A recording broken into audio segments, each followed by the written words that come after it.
Uhum.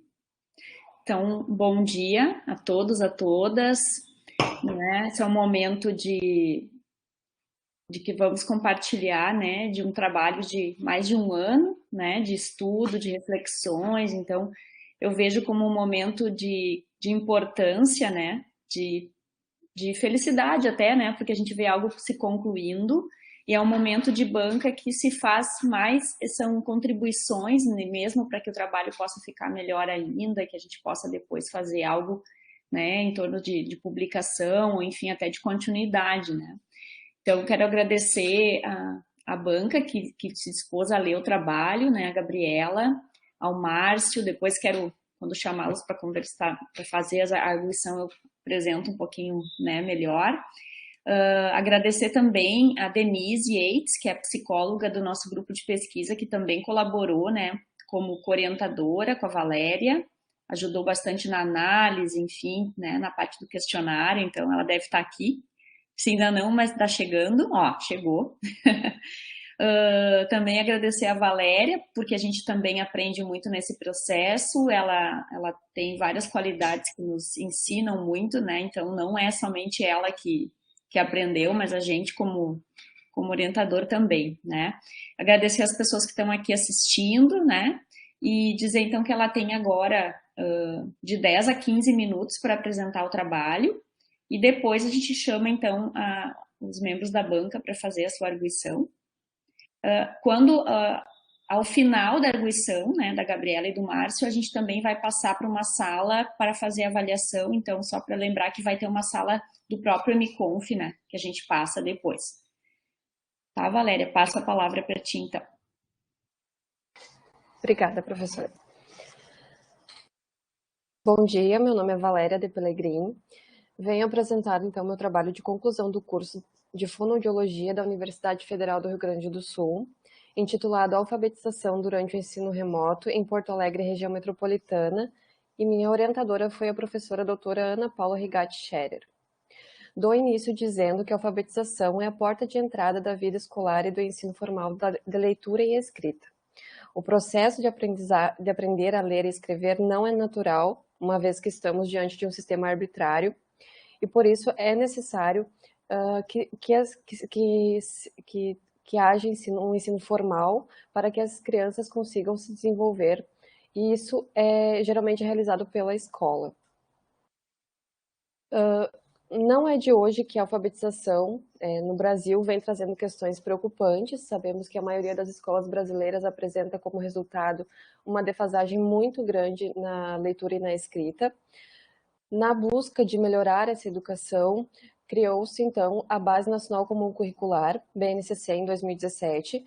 Ela tem com o objetivo de remodelar questões de ensino em prol de uma educação de qualidade, sendo considerada uma política nacional curricular, que fundamenta-se em um documento normativo que estabelece as aprendizagens essenciais que devem nortear os currículos e as propostas pedagógicas, bem como uma formação integral dos alunos.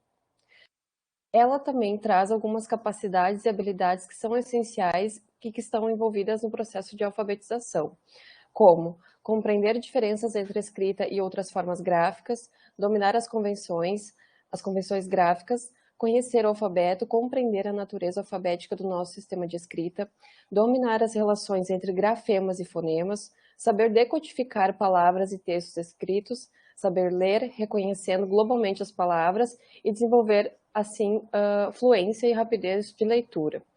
Antes da Base Nacional Comum Curricular, nós tínhamos que os alunos deveriam ser alfabetizados até o terceiro ano do ensino fundamental, mas hoje já temos outra regra de que essas crianças devem ser alfabetizadas até os anos iniciais, ou seja, até o primeiro e segundo ano.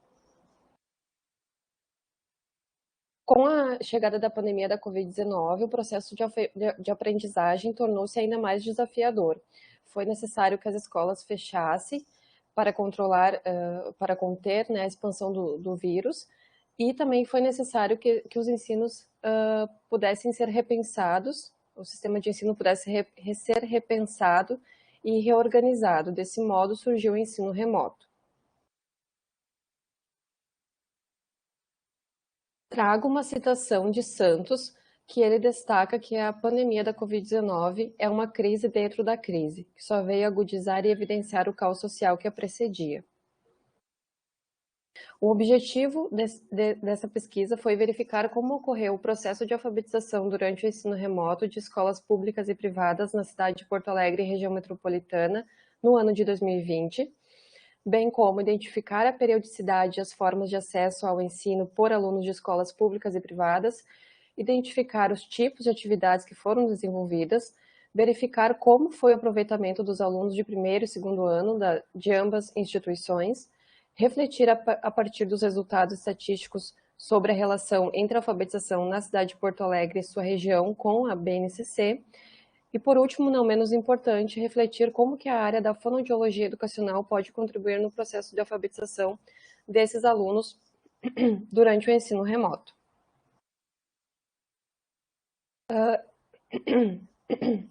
Essa pesquisa faz parte de um estudo maior, intitulado O que sustenta o fazer do professor na alfabetização, um estudo na região de Porto Alegre. Trata-se de um estudo transversal, descritivo, observacional, exploratório de cunho quantitativo, realizado por meio do preenchimento de questionário auto-aplicado online, composto por 29 questões, e essa pesquisa foi aprovada pelo Comitê de Ética. Nós tivemos, então, 103 participantes na amostra. Como critérios de exclusão foram professores de outros anos do ensino fundamental e estagiários, e os dados foram analisados pelo programa SPSS. Como dito anteriormente, tivemos 103 professores ou professoras, a média de idade deles ficou entre 40 e 41 anos, e o tempo de atuação como alfabetizadores foi, em média, 8 anos.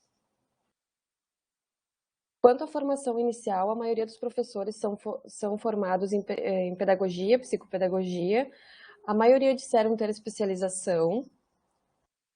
Vemos que 52 professores atuam na região de Porto Alegre, 47 na região metropolitana e 4 em ambas regiões.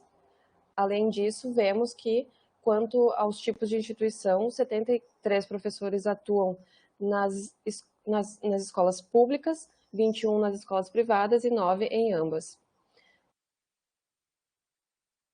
Além disso, temos 38 professores que atuam no primeiro ano, 44 no segundo ano e 21 em ambas turmas, anos.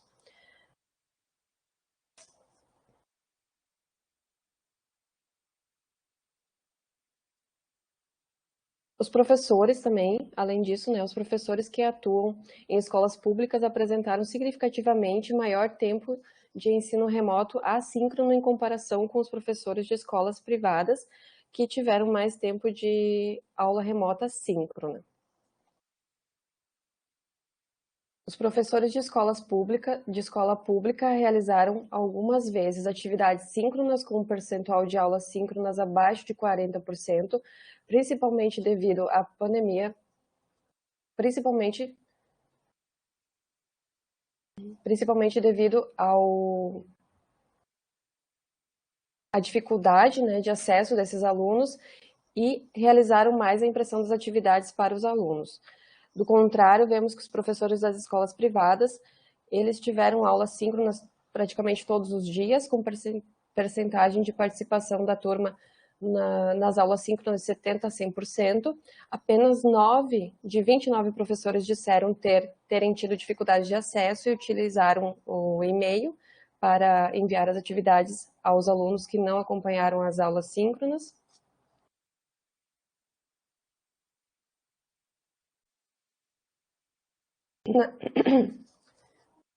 Na tabela 3, vemos que os dados temos uma associação, onde os dados trazem sobre o desenvolvimento da alfabetização e aprendizagem no ensino remoto, na amostra total e por tipo de atuação de escolas. Aqui vemos que os dados eles estão muito parecidos quando comparados às instituições, mas ressalto na última questão, que fala sobre se você conseguiu realizar a avaliação no início de 2020 e comparar com a avaliação no final, do ano de ensino remoto em 2020, você considera que os alunos, então, vemos que os professores das escolas privadas mostraram um desenvolvimento mais pleno a partir da comparação das avaliações. Por outro lado, na escola pública o percentual foi maior em não se aplica, que quer dizer que esses professores não puderam avaliar seus alunos de alguma forma. Na tabela 4, os dados são dados sobre o nível alfabético de alunos no ensino remoto, na amostra total e por tipos de conveniência. Aqui vemos que os professores de escolas públicas consideraram significativamente mais baixo o percentual de alunos em nível alfabético, tendo no primeiro ano, tanto no primeiro ano quanto no segundo, quando comparados aos de escola privada, onde esse percentual está acima de 70%. Aqui é importante trazer que por causa da pandemia e o ensino remoto, vemos que os dados evidenciam que muitas crianças no ensino remoto finalizaram os anos, no ensino público, né? Vemos que no ensino público finalizaram os anos iniciais sem estarem alfabetizados, o que novamente vai contra o princípio da BNCC. Temos a figura 2, a figura 3 e a figura 4, que elas fazem associação entre o percentual de alunos que estão no nível alfabético com as atividades síncronas. Mas elas são muito parecidas, né? Essas figuras trazem dados muito parecidos, mas nós vemos que na primeira figura, a figura 2, que quando não há atividades síncronas, o percentual de alunos no nível alfabético no primeiro ano é baixo, né? 10 a 30%. No entanto, se há atividades síncronas todos os dias, vemos que esse percentual se eleva consideravelmente, para 70 a 100%. Do mesmo modo que isso ocorre com as figuras 3 e 4, onde a figura 3 ela faz associação com os alunos do segundo ano, e vemos que a figura 4 ela faz uma associação com os alunos do segundo ano que, além de estarem no nível alfabético, eles estão lendo e escrevendo frases e pequenos textos. A figura 5 ela faz associação entre o percentual de alunos do primeiro, segundo e segundo ano lendo e escrevendo frases e pequenos textos, com a dificuldade de acesso dos alunos em participarem das atividades síncronas. O primeiro grupo em que os professores consideraram, né, que houve aquisição no nível alfabético de 10 a 30%, a turma do primeiro ano teve mais dificuldade de acesso em participar das aulas síncronas.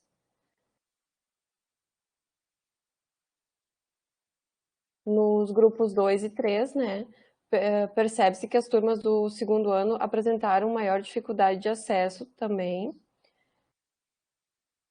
E vemos que esta análise ela mostra uma relação bastante elevada entre o nível de aprendizado e o grau de dificuldade de acesso das ferramentas de ensino, onde os menores índices de aquisição alfabética se encontraram nos grupos que tiveram muitas dificuldades de acesso das atividades síncronas, assim como ao contrário, né, onde os alunos que tiveram os maiores índices de aprendizagem são os grupos que apresentaram as menores dificuldades de acesso às atividades síncronas.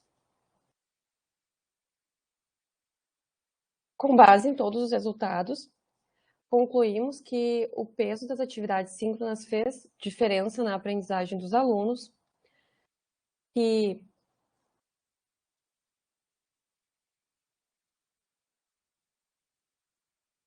também que a proximidade do professor com o aluno das escolas privadas proporcionou melhor aproveitamento no que diz respeito à escrita e leitura. Além disso, vemos que a pandemia agravou ainda mais as dificuldades, principalmente dos alunos de escolas públicas, pois vemos que esses alunos estão saindo do segundo ano do ensino fundamental não sabendo ler e escrever. Por isso, é importante que os professores, fonoaudiólogos e outros setores da comunicação, né, ou de outros setores da sociedade, conversem, né, a respeito das dificuldades que os alunos vêm trazendo, né, que as escolas trazem com o objetivo de promover melhorias na educação. E também ressalto, né, que a importância que o fonoaudiólogo educacional ele é o profissional que atualmente ele ocupa uma posição no que se refere ao atendimento de crianças com alteração de leitura e escrita.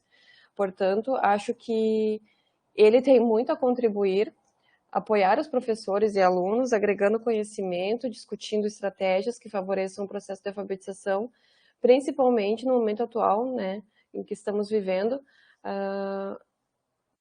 né, podemos dizer pós-pandêmico, né, mas essa volta às aulas presenciais.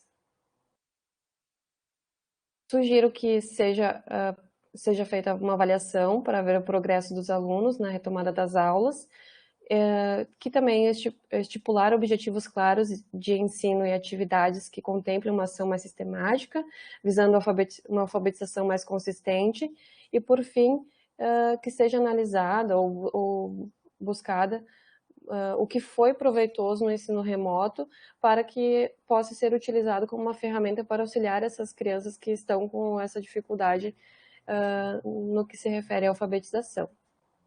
As minhas referências. Obrigada.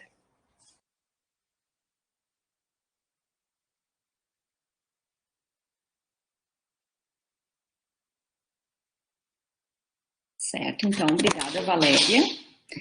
E nós passamos, então, a fazer, então, a arguição, né, a conversa, e eu vou convidar, geralmente a gente convida quem está alguém mais distante, né, do ambiente da URGS, então vou convidar a professora doutora Gabriela Menezes de Freitas, professora que já conheço há bastante tempo como colega, né, e a Gabriela é uma pessoa que está dentro da escola, mas ao mesmo tempo tem toda a formação na área da linguística e tem toda uma caminhada, né, de formação com professores alfabetizadores, além disso é amiga, né, parceira de vários grupos, então te convido a conversar um pouco conosco e vocês podem combinar como vão querer fazer essa conversa, né? Teria 10 minutos para cada uma, mas vocês podem juntar e compartilhar isso no mesmo tempo, certo? Certo, Ana, obrigada.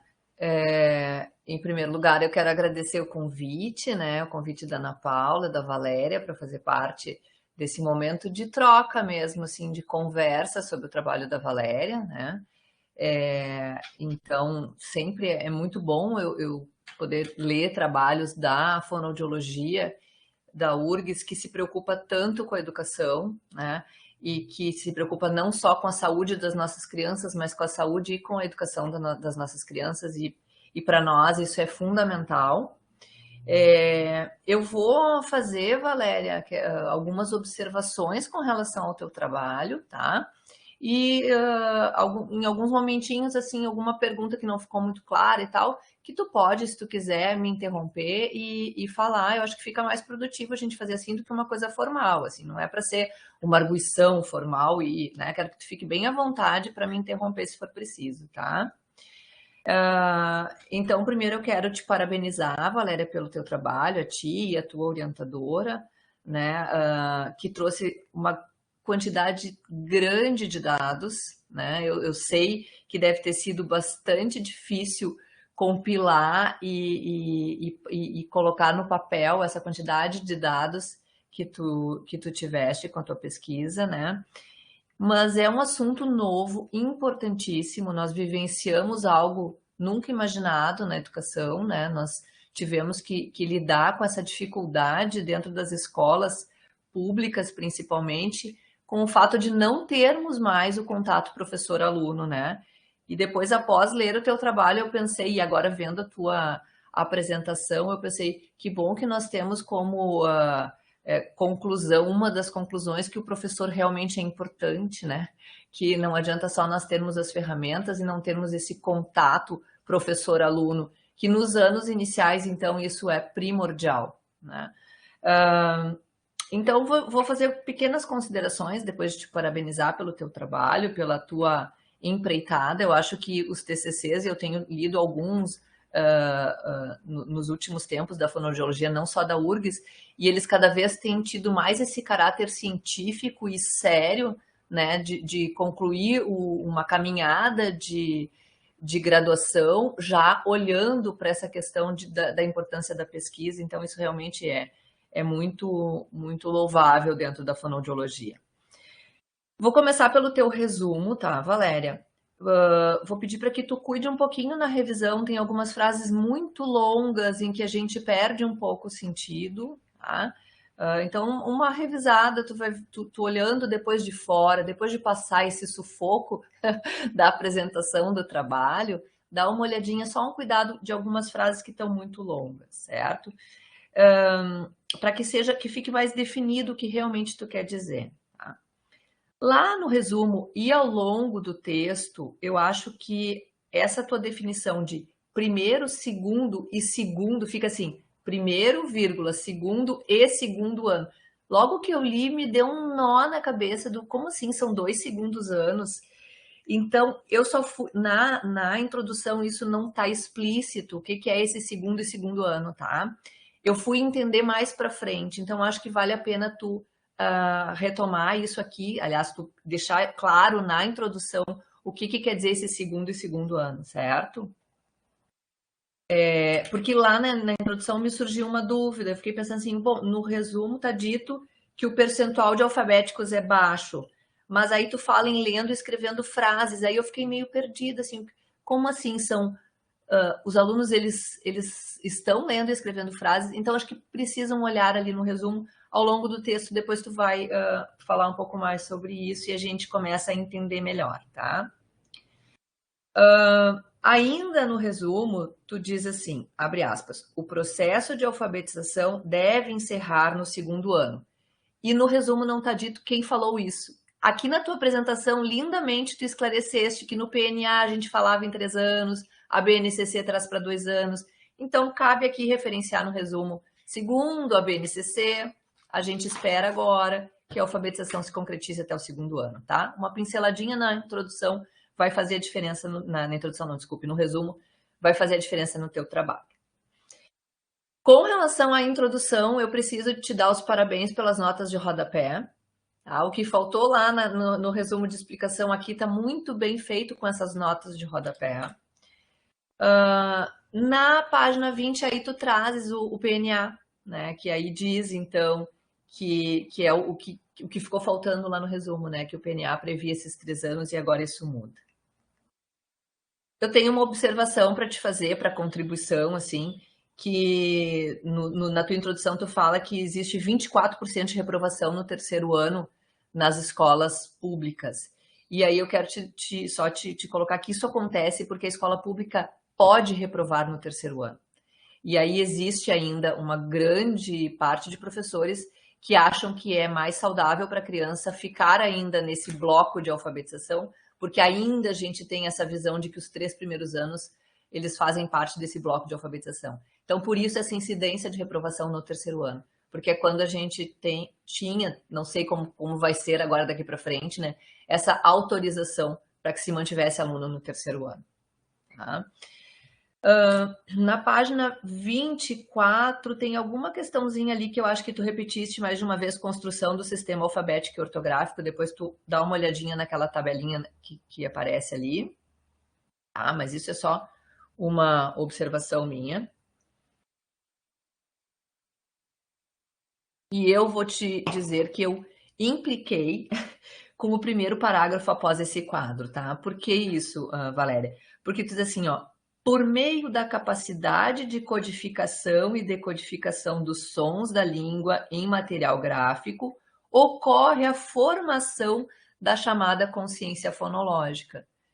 Achei que essa frase, eu já vi a cara da Ana Paula assim, porque a minha pergunta é, vocês têm certeza que vocês acreditam nisso? Porque o que está dito aqui? Que só após codificar e decodificar a criança passa a ter consciência fonológica. É o que está dito aqui dessa forma como está escrito. Então, aí eu quero te ouvir, assim, tu concorda com isso? Ou realmente a gente realmente só vai ter essa consciência fonológica após a codificação e decodificação? Não sei se tu quer comentar agora. Ó, ela já abriu o microfone. Na verdade, realmente, eu não tinha prestado atenção, mas eu concordo sim com você, acredito que talvez eu tenha passado assim, talvez não tenha revisado, né, tão bem, mas eu concordo sim, né, que não é somente nesses momentos, né, que nesse momento e com isso que se constrói a consciência fonológica, né. Talvez, Valéria, tenha sido consciência fonêmica, que aí a gente tem um pouco mais de, né, mais de Exato. assunto, né? Isso como é e como esse erro aparece na própria escola. Os professores ainda não entenderam bem, né? Então pode ter acontecido isso. Marca aí, porque depois a gente vai ter que Com corrigir. certeza. Isso. Eu acho que é um trabalho que está tão consistente e tal, que essa frase aqui realmente não tá, tem que dar uma ajustadinha. Como disse a Ana, se tu optar por usar a consciência fonêmica, que ela é mais implementada a partir disso, aí ok, tá? Mas assim como tá, eu como pesquisadora impliquei porque até conhecendo a Ana Paula e sabendo da caminhada que você tem da pesquisa, imaginei que não deveria ser isso que seria passado aqui pelo trabalho, tá? Na página 26 ainda tu dizes assim, de acordo com o Brasil, daí eu só também uma implicância de professora de português, coloca no Brasil e não de acordo com o Brasil, tá? Isso puramente assim, forma, tá? Porque parece que é o Brasil que está falando, No Brasil se costuma pensar assim, não de acordo com o Brasil, tá? Mas isso é uma questão de forma escrita. Com relação à revisão da literatura, tá muito bom, tá? Perceber perfeitamente que tu leste, foste atrás de muito material, te apropriaste dessa questão da educação, da questão até da BNCC, então parabéns por esse teu estudo, tá? Na revisão, então vinha uma leitura muito boa na tua revisão da literatura. Eu acredito que o último parágrafo parece assim uma ruptura. Claro, eu sei, chega uma hora que a gente precisa botar o ponto final, tá? Mas eu acho que o último parágrafo da revisão, tu só repetiu o objetivo, sabe? Eu acho que merecia um olhar um pouquinho mais cuidado desse último parágrafo, de permitir que a Valéria, e eu sei que é um primeiro trabalho que tu tá fazendo, isso é mais difícil, mas permitir que a Valéria fale um pouquinho, então, e não simplesmente repita esse objetivo, tá? Depois, na página 32, também tem outra coisa de forma, que tem no segundo parágrafo, um participarão da pesquisa, e participaram, tá? Só para ficar bem corretinho ali, o trabalho. E aí eu vou para análise dos dados, vou falar um pouquinho sobre a questão dos gráficos. Sei que o Márcio, meu parceiro aqui nessa empreitada, que gosta bastante dessa questão dos dados, mas vou comentar um pouquinho de algumas coisas que eu senti. Os teus gráficos estão lindos, tá? Estão muito bem feitos, estão bonitos e tal. Eu senti um pouquinho de falta de detalhamento na explicação desses gráficos. Eu tive que voltar várias vezes no texto para entender os gráficos. Então, acho que, assim como tu fizeste ali aquelas notas de rodapé, tão bem explicadinhas e tal, merecia explicar um pouquinho melhor o que tu tá olhando em cada um dos gráficos antes de apresentar os gráficos, tá? Por exemplo, ali na figura 5, e aí vem de novo o que eu impliquei com o primeiro, segundo e segundos anos, né?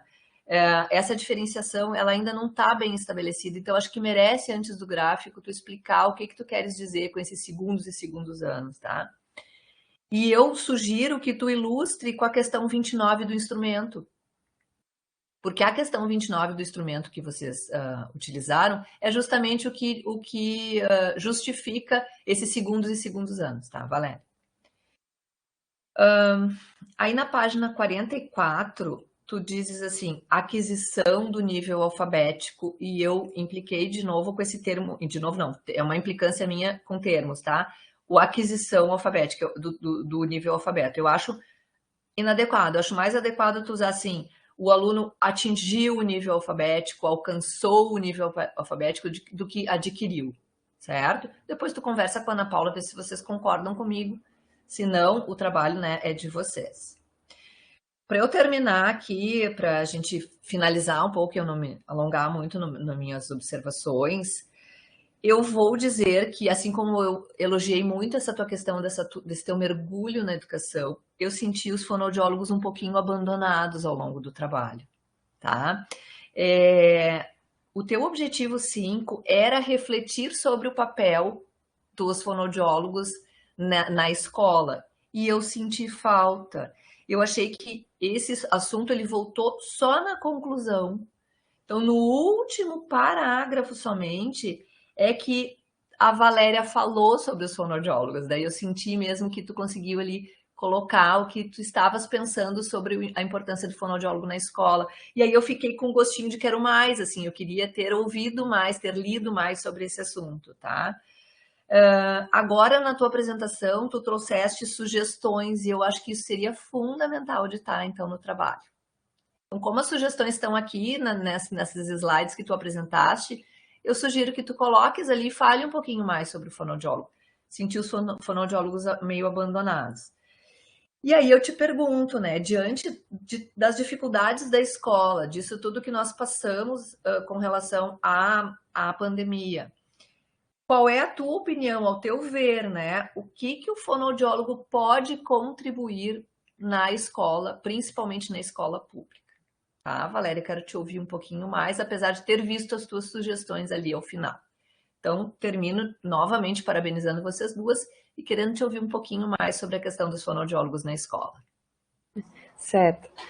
Bom, eu acredito, né, que o fonoaudiólogo, principalmente o educacional, que ele possa, né, ajudar os professores a buscar estratégias, novas estratégias, assim como a gente vê que acontece em grupos de pesquisa, como, por exemplo, a Letra, né, que a gente está, né, junto com professores, fazendo, auxiliando eles, mostrando materiais, né, fazendo apresentações para eles, para que eles consigam entender também mais essa questão da relação, principalmente relação grafema, fonema, né, como trabalhar rimas com as crianças. Então, eu acho que isso é bem importante, assim, vir que o fonoaudiólogo esteja auxiliando esse professor, né, ouvindo mais as dificuldades e fazer avaliações dessas crianças, ver, né, qual é o nível de alfabetização que eles se encontram. E acredito que seja isso, assim, que esse é o papel do fono, né, da fono, que possa contribuir mais essa questão. Certo, muito obrigada. Agradeço muito, Gabriela. Não consigo te chamar de Gabriela. Ai, ai. Agradeço muito, né, teu olhar bem atento. E sim, na última leitura, né, Valéria, assim, na última semana ali, para a gente entregar para a banca, eu disse para ela o teu objetivo, que é o ligar com a fonoaudiologia escolar. Se ele ficar ali, ele precisa aparecer na tua discussão, não só lá nas considerações finais. E aí eu disse para ela, ou vamos retirar e vamos só comentar lá no final, ou se tiver no objetivo, temos que colocar na discussão. Mas, enfim, foi uma semana bem complicada de finalização, mas isso a gente vai agora fazer essa inclusão, né? Já que ele está como monografia, a gente vai fazer tudo isso. E para publicação, sim, a gente pode até fazer algo só direcionado a fono escolar, né? Então, temos opções aí para pensar, né? Mas realmente eu estava bem ciente disso. E acho que ela também. Foi assim, ó, um trabalho muito complexo, e chegou no final, a gente foi meio atropelada, porque a gente tinha que terminar de uma vez, mas tinha muita coisa para pensar ainda em como colocar na caixinha, né, em colocar tudo ali. Mas muito obrigada, e a gente vai olhar com cuidado tudo isso que tu comentou. A gente tem a gravação, depois a gente vai ouvir junto e vai pontuando, tá? Muito obrigada. Bom, a Gabriela, mesmo parecendo, não é da fonoaudiologia, ela não é fonoaudióloga, ela já disse 1000 vezes que ela não é, mas ela é uma colega muito querida nossa, quase fono, eu digo, né? Mas agora sim a gente quer ouvir o fonoaudiólogo, né? Nosso colega da URGS, foi um dos primeiros fonoaudiólogos educacionais, né? Na época, na fono escolar, agora é a fono educacional. Então, gostaria de ouvir o Márcio na sua contribuição, então, para o trabalho, e passo a palavra para ti. Obrigada, Gabriela, por enquanto. Bom dia, professora Ana, bom dia, professora Gabriela, um bom dia muito especial para ti, Valéria, nesse momento de coroar, né, a finalização aí do curso, um momento muito especial que todos nós que passamos pela graduação, né, esperamos tanto e desejamos tanto chegar. Sem dúvida nenhuma, o teu trabalho, ele é mesmo a coroa, né, que sintetiza assim, o cuidado, e não só o cuidado, mas assim, toda a seriedade com que tu levaste mesmo a tua formação. A gente, ao ler o trabalho, sabe que está se tratando de uma pessoa extremamente séria, preocupada, interessada. A gente vê isso a cada, desde os agradecimentos e dali para frente reflete muito a pessoa que tu foste ao longo da faculdade, cara. Então, já te parabenizo de antemão. Quero saudar também as pessoas que estão aqui nos assistindo, do A Letra, que participaram, né, mais diretamente, a Denise, a Márcia de Lima Taide também, nossa colega, a Maureen, e só a Clarice, que eu tenho certeza que vai querer assistir depois na gravação, porque não pôde, não está aqui podendo assistir online. Saúdo também os demais colegas e alunos, colegas da URGS, do Núcleo Acadêmico, que estão aqui apoiando também essa atividade, né, acadêmica. Valéria, eu assim já antecipei, né, em dizer assim, que o teu trabalho está muito bem escrito, está muito bom de ler, assim, muito fácil de ler. A gente vê assim o zelo que tu teve, as revisões, certamente as muitas revisões que tu fizeste para entregar o trabalho assim com esse cuidado que tu teve, né? Ele está muito bom de ler, está muito agradável de ler. Assim, não é, de fato, assim, não é sempre que a gente encontra um TCC assim tão cuidadoso, tão bem escrito. Então, tu tá de parabéns, né? Toda e qualquer colocação que a professora Gabriela ou eu estamos fazendo aqui, nada mais é do que fazer uma sugestão positiva e construtiva a respeito do teu trabalho, para que ele fique melhor ainda, né? Porque ele está muito bem feito. Eu começo falando já desde os teus agradecimentos, onde tu lembra bem, né, das pessoas. Eu acho que isso é sempre muito importante lembrar. Nós não somos nada sozinhos, a gente é tanta gente, né? Então é importante demais que a gente, nesse momento em que está concluindo, sabe que a gente não chegou ali sozinho. Teve muita gente apoiando, ajudando, contribuindo, colaborando, e tu fizeste esse movimento de registrar isso lá nos teus agradecimentos.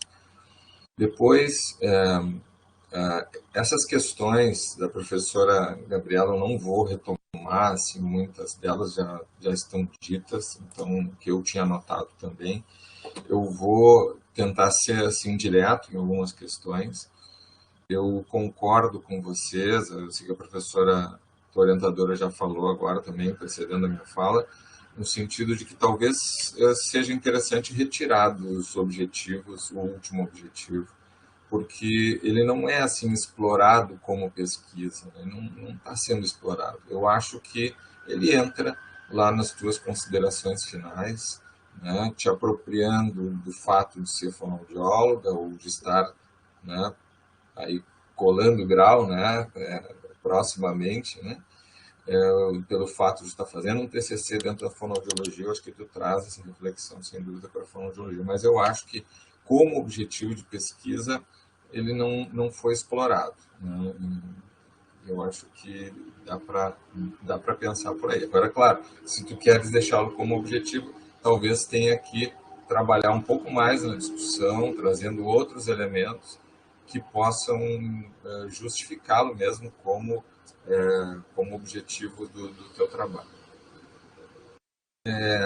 A professora Gabriela antecipou assim o meu interesse pelos números e pelas tabelas e tal, e pelos gráficos, e eu vou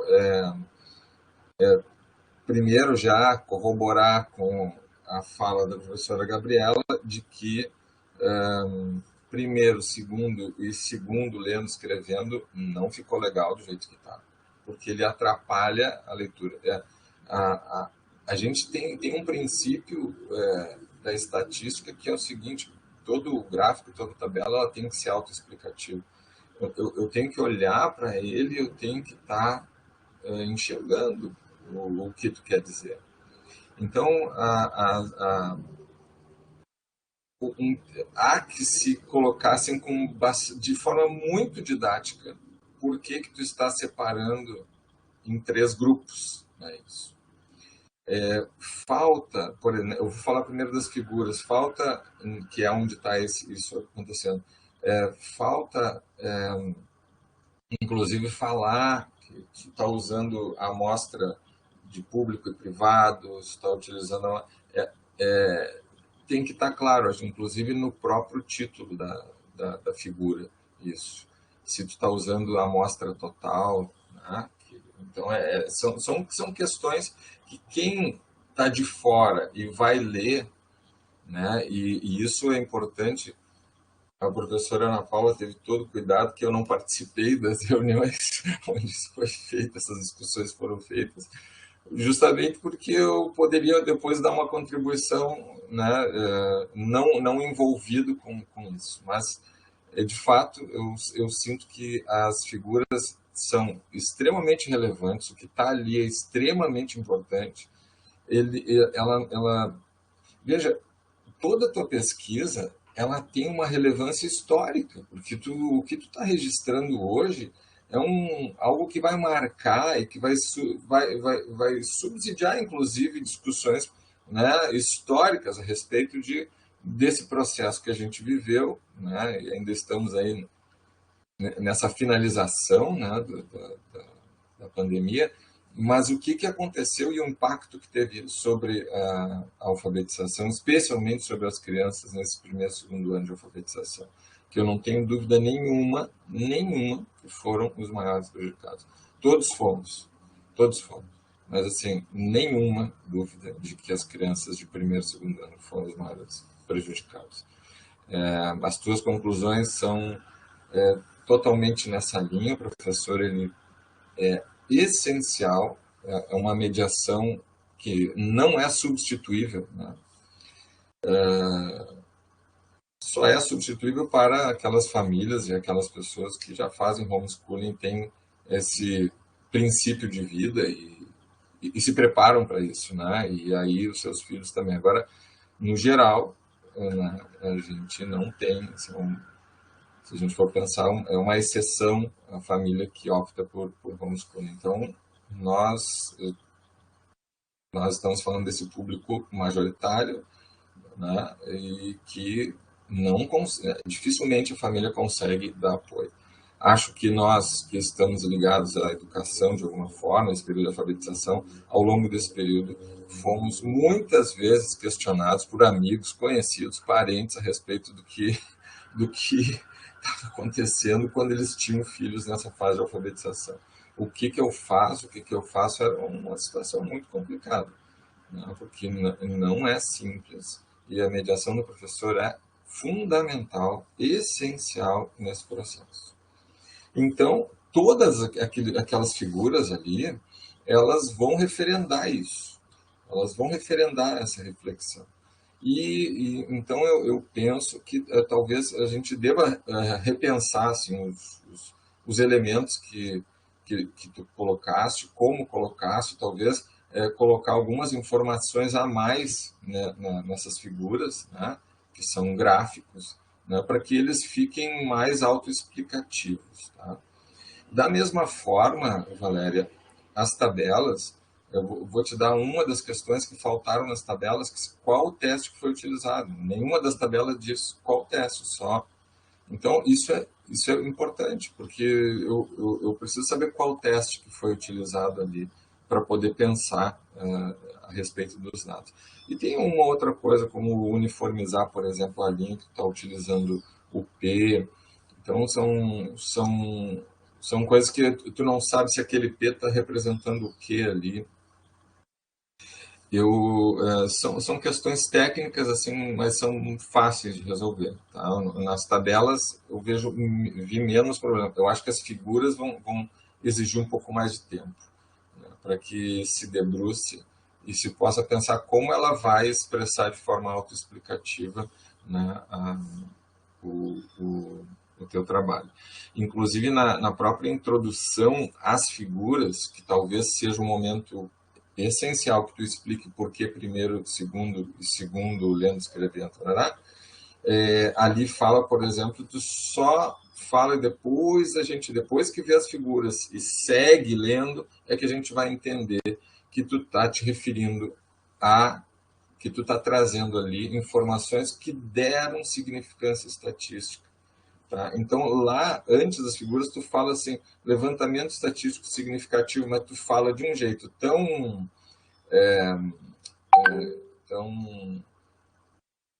tão não marcado, não destacado, que na hora até tu fica em dúvida se tu está falando mesmo de significância estatística, de teste e tal, ou tu está falando de significantes porque são importantes. Tá?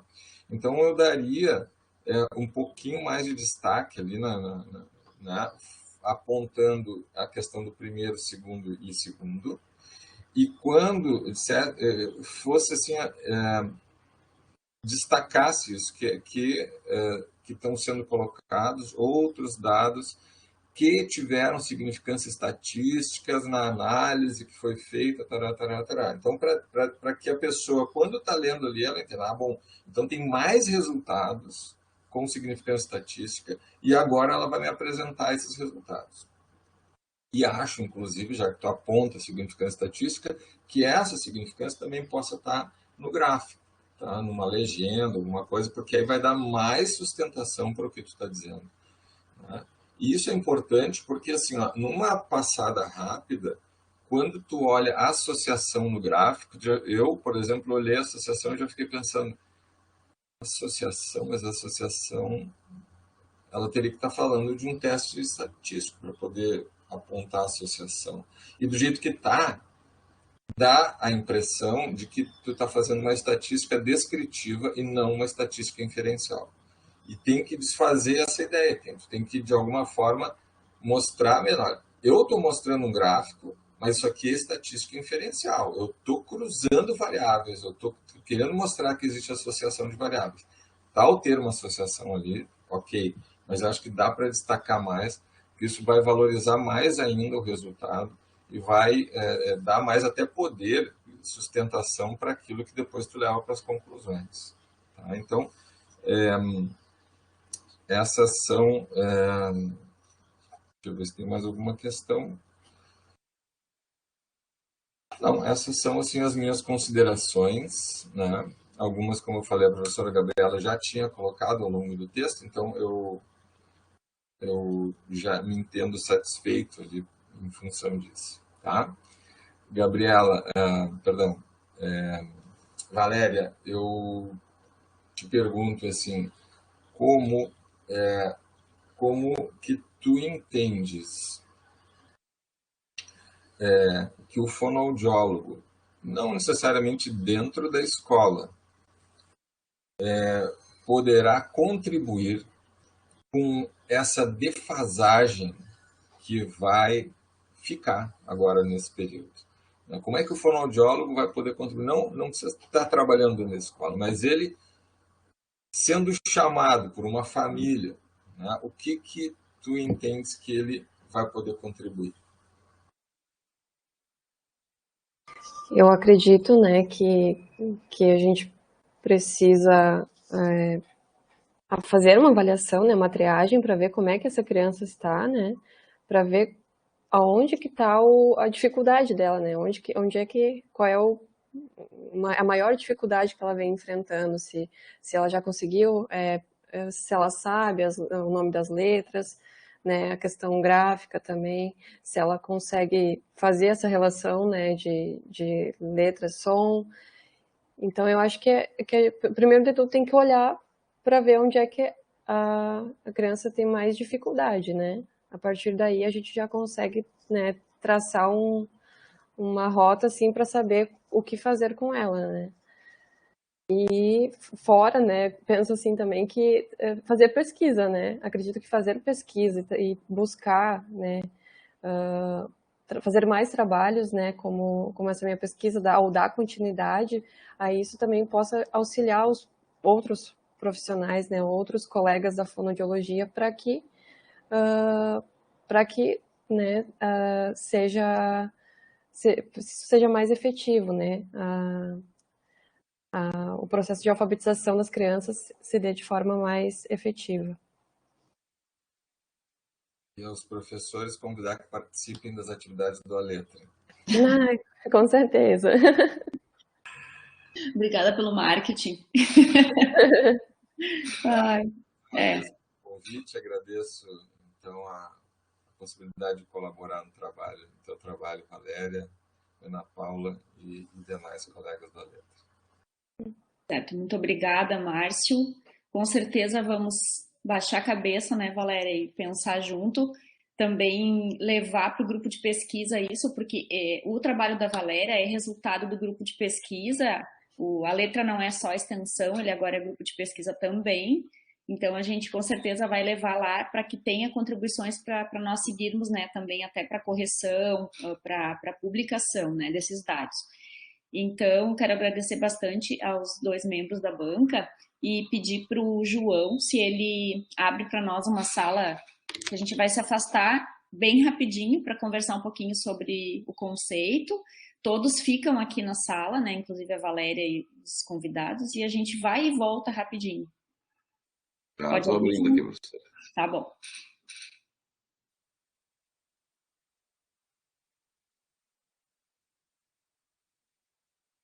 Vai aparecer um acesso ali para a Gabriela e o Márcio para entrar em outra sala anexa, tá?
Voltamos.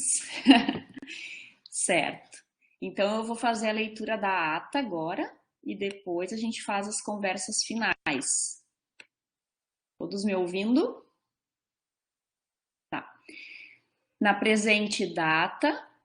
Estão me ouvindo? Só para confirmar? Sim, sim, Ana, estamos te ouvindo. Tá. Então, deixa eu reduzir aqui. Ah, esse remoto é difícil. Na presente data, foi apresentado o trabalho de conclusão 2 do curso de fonoaudiologia descrito acima. Este trabalho constitui atividade obrigatória para a integralização da carga horária exigida para a colação de grau. Após a apresentação oral da acadêmica, a banca examinadora fez questionamento sobre o trabalho. Ao final das arguições, a orientadora, então, juntamente com a banca examinadora, fez a avaliação do trabalho apresentado. A seguir, a orientadora comunica à acadêmica que recebeu o conceito A, sendo considerada aprovada. A acadêmica compromete-se a entregar as modificações solicitadas pela banca examinadora no prazo estabelecido pela comissão de graduação, sendo esse de 7 dias a contar desta data. A sessão foi encerrada às 10h02 e a presente ata foi lavrada pela orientadora e assinada pelos membros da banca examinadora. Certo, dona Valéria. Parabéns. Parabéns. Muito obrigada. Nossa, eu estou muito feliz por conseguir conquistar, mas conseguir conquistar, finalizar. Isso. Então, eu vou falar um pouquinho. Bom, acho que eu vou passar para o pessoal da banca primeiro, vou agradecer, né, a presença, e porque a gente já passou um pouquinho do horário, mas agradecer e ver a Valéria que desde o primeiro dia que entrou, ela entrou para o grupo de pesquisa e para fazer o TCC, sem entender muito bem sobre nada desses assuntos aqui. Ela fez em um ano letivo, que dá para dizer, ela fez um mix, né, assim, um intensivo sobre educação e alfabetização. Aprendeu acho que sobre consciência fonológica, sobre alfabetização, métodos, BNCC, PNA, tudo em tão pouco tempo. E se mostrou com preocupação a esse tema, então por isso que ela decidiu, né, fazer. Eu disse para ela, ó, temos dados, se tu quiser, tenho que analisar, né, então é por aí. E parabéns, então, pela dedicação, pelo detalhamento do trabalho. A gente agora tem que só ver o que dali a gente vai publicar, porque é muita coisa, né, e vamos em diante. Temos ainda bastante coisa pelo grupo, né, a Valéria, ela é bolsista de iniciação científica do nosso grupo, provavelmente vai apresentar no salão de iniciação, né, em outubro, então temos trabalho ainda pela frente, mas já quase, né, pelo menos o TCC está prontinho, garantido. Passo para vocês, então, a palavra também rapidinho, daí nós vamos finalizar.